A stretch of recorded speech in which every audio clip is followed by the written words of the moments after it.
साथ ही जो हमारे विकासात्मक कार्य हैं उनमें अगर कहीं पे अवरोध है तो उस अवरोध को दूर करके उसको तेज़ी के साथ काम को आगे बढ़ाया जाए, चाहे वो इंफ्रास्ट्रक्चर के प्रोजेक्ट्स हों या विभिन्न प्रकार के विभागों के, चाहे वो जल निगम के प्रोजेक्ट्स हैं या कोई भी भारत सरकार के केंद्र और राज्य सरकार के जो भी प्रोजेक्ट्स हैं उनमें अगर कहीं पे कोई अड़चन है, कोई बात है तो उसको जो है निराकरण करते हुए तेज़ी के साथ उसको आगे बढ़ाया जाना। तो मुख्य रूप से जो है वो जन समस्या के प्रति जो हम लोगों का दृष्टिकोण है उसको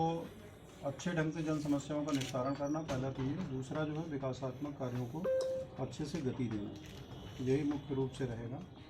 और एक जो बहुत महत्वपूर्ण बात है वो ये है कि जो एडमिनिस्ट्रेशन है उसको जो है सिटीजन फ्रेंडली बनाना। अच्छा, मतलब लोग जो है ऑफिसर्स हमारे या जो भी हमारे कर्मचारी हैं वो नागरिक को सर्वोच्च मानते हुए उसकी समस्याओं के प्रति जो है जो भी वो अपनी समस्या रखता है तो उसके बारे में सकारात्मक दृष्टिकोण रखते हुए कार्य करना, ये रहेगा। मतलब लोकसभा चुनाव आने वाला, मतलब चर्चा है, वोटर लिस्ट फाइनल हो गई, तो किस तरह देख रहे हैं कि कानपुर चूँकि वो रहा है बड़ा जो है महानगर है कानपुर,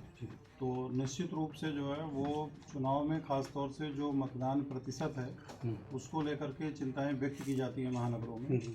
लेकिन इसमें हम लोग स्वीप के माध्यम से गतिविधियां करते हैं, लेकिन उसको थोड़ा और काफ़ी डिसेंट्रलाइज करेंगे स्वीप की एक्टिविटीज़ को। उसको जितने भी संगठन हैं महानगर के, चाहे व्यापारिक संगठन होंगे, औद्योगिक संगठन होंगे, रोटरी क्लब होंगे, लायंस क्लब होंगे,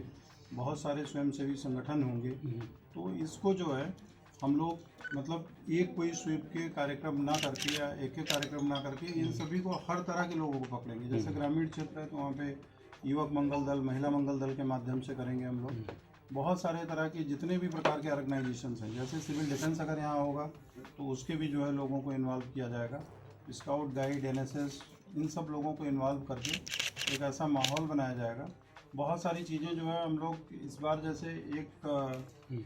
इस संबंध में जो है वो मैं ये कोशिश करूँगा यहाँ पे अपने DIOS और BSA के माध्यम से कि हम लोग चुनाव के पहले एक प्री इलेक्शन PTM करेंगे। अच्छा, है ना, इसमें क्या करेंगे सर? Parents teacher meeting. अच्छा, उसमें जो है बच्चा पेरेंट्स को लेकर के आएगा, माँ बाप को अपने, और वो उस दिन शपथ दिलाई जाएगी स्कूल में। अच्छा, और अलग अलग क्लास, एक दिन पूरे स्कूल की PTM एक दिन नहीं होगी, किसी दिन क्लास 1 की होगी, किसी दिन क्लास 2 की होगी। और PTM के माध्यम से ये करेंगे हम लोग कि उसको पहले शपथ दिलाई जाएगी पेरेंट्स को उसके कि मतदान के दिन मतदान अवश्य करेंगे, और एक पोस्ट इलेक्शन PTM करवाएंगे। अच्छा, इसमें ये देखा जाएगा, बच्चा खुद बताएगा कि उसके पेरेंट्स ने, माँ बाप ने, दोनों ने वोट किया है कि नहीं किया है। अच्छा, तो थोड़ा उससे पेरेंट्स में मॉरल प्रेशर रहेगा है, क्योंकि हम इसको इस तरह से तो नहीं कर सकते कि अगर कोई वोट नहीं देता है तो उसको कोई दंडित करने का प्रावधान नहीं है, लेकिन उसके ऊपर मॉरल प्रेशर ही हम जितना क्रिएट कर सकते हैं वो करेंगे। आप लोगों के समाचार पत्र के माध्यम से हो सकता है मतदान के 1-2 दिन पहले कुछ लीफलेट्स भी आप लोगों के सहयोग से, जो हमारे जिनका अच्छा सर्कुलेशन है समाचार पत्र का, उसके माध्यम से, उसमें लीफलेट के माध्यम से पेरेंट्स को, मतलब जो भी नागरिकों को या जो वोटर है हमारे, उनको हम उसमें लीफलेट के माध्यम से, या जो हमारे गैस के सिलेंडर वगैरह डिस्ट्रीब्यूट होते हैं उसमें जो है ऊपर एक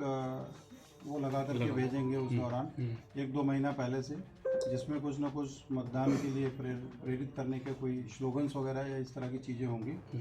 बाकी जो हमारी शैक्षणिक संस्थाएं हैं उसमें हमारे कार्यक्रम चलते रहते हैं, चाहे वो नारे लेखन की हो, निबंध लेखन प्रतियोगिता हो या चित्रकला प्रतियोगिता हो, तो इन सब बहुत सारे तरीक़ों से, मतलब एक तरह से स्वीप कार्यक्रम जो है उसको औपचारिकता के रूप में नहीं रहेगा, उसमें कोशिश करेंगे कि एक जो है अच्छे ढंग से डिसेंट्रलाइज वे में उसको चलाया जाए। और ख़ास तौर से एक चीज़ और करेंगे, जो पिछले हमारे विधानसभा और लोकसभा इलेक्शंस थे उसमें जो हमारे सबसे लोएस्ट पोलिंग वाली जो एरियाज़ थी उसको अब नई वोटर लिस्ट आ गई है, तो पहले जिला स्तरीय अधिकारियों को लगा के एक बार उसको दिखवाएंगे कि वोटर लिस्ट में हमारे कोई खामी है या लोगों में उदासीनता रहती है। दूसरा ये है कि कभी कभी जो चरणबद्ध तरीके से इलेक्शंस होते हैं तो पड़ोसी, अगर पड़ोस में जनपद है और वहाँ पे अवकाश नहीं है और वहाँ पे फैक्ट्रीज़ हैं, कुछ हैं, तो जैसे मैं गाज़ियाबाद से आऊँ, वहाँ पे सबसे बड़ी दिक्कत ये निकल के आई कि दिल्ली में उस दिन चुनाव नहीं होते हैं, तो बहुत सारे बड़ी संख्या में लोग दिल्ली के ऑफिसेज में और वहाँ पे इंडस्ट्रियल एरियाज़ में चले जाते हैं, तो उसको लेकर के परसेंटेज लो रहता है। तो यहाँ पे भी हम उसको पहले फाइंड आउट करेंगे कि हाँ हमारा बहुत ही लो परसेंटेज रहा है, उसका रीज़न क्या है। और रीजन एक बार जानने के बाद फिर उस पर एक्सरसाइज करके उसको कैसे बढ़ाया जा सकता है उस पर काम करेंगे। तो कुल मिला के इसमें हम सभी लोग जो है पूरी टीम काम करेगी और आप लोगों का सहयोग लेंगे और मुझे लगता है कि इस बार कानपुर में अच्छा पोल परसेंटेज रहेगा। कानपुर वाले जैसे मतलब ये तो बात हो गई आपकी प्राथमिकताओं की, जो कानपुर की समस्याओं की हम एक दो जैसे आपको भी आ गए होंगे तो आपने भी देखी होगी, पता की होगी। सड़क वगैरह है, जल निगम ने यहाँ लाइन डाली 2008 में, मतलब तब से मतलब फव्वारा बंद नहीं हुआ भ्रष्टाचार का, लगातार जगह जगह फूटता रहता है। 2019 में मोदी जी आए तो उनको दिखाने के लिए जैसे भी मतलब नाले को डाइवर्ट किया गया, लेकिन जगह जगह जब भी बारिश होती है ऐसे ही आम दिनों में भी नालों का पानी उफनाता रहता है। गलत डाइवर्जन जगह जगह कर दिया। क्योंकि आप डीएम हैं, जल निगम अब आप ही लीड करेंगे तो कम से कम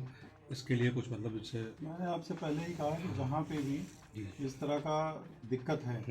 जहाँ कहीं भी इंफ्रास्ट्रक्चर समय के साथ खराब भी होता रहता है। आप 2008 की बात कर रहे हैं तो लगभग 15-16 साल पुरानी बात हो गई। तो जहाँ पे भी इंफ्रास्ट्रक्चर खराब होता है, नेचुरली अगर खराब है तो उसको रिप्लेसमेंट का या उसका कोई ना कोई तकनीकी तरीका जो है वो विभाग ढूंढेगा। तो नागरिक समस्या अगर है तो उसका निदान कराया जाएगा उस माध्यम से। एक बात और लास्ट क्वेश्चन, मतलब रिंग रोड, मेट्रो, मतलब कई बड़े काम चल रहे हैं, लेकिन कोई ना कोई मतलब छोटी छोटी वजह से हर चीज़ मतलब स्टॉप है, रुकी हुई है। मैंने ये बताया आपको कभी मैं जहाँ से मैं आ रहा हूँ वहाँ भी NCRTC का भारत की प्रथम रीजनल रैपिड ट्रेन वहाँ पे थी और उसमें भी बहुत सारे ज़मीन को लेकर के बाधाएं थी, सारी दूर करके जो है बहुत टाइम से काम चल रहा है, यहाँ भी चलेगा। ठीक है सर।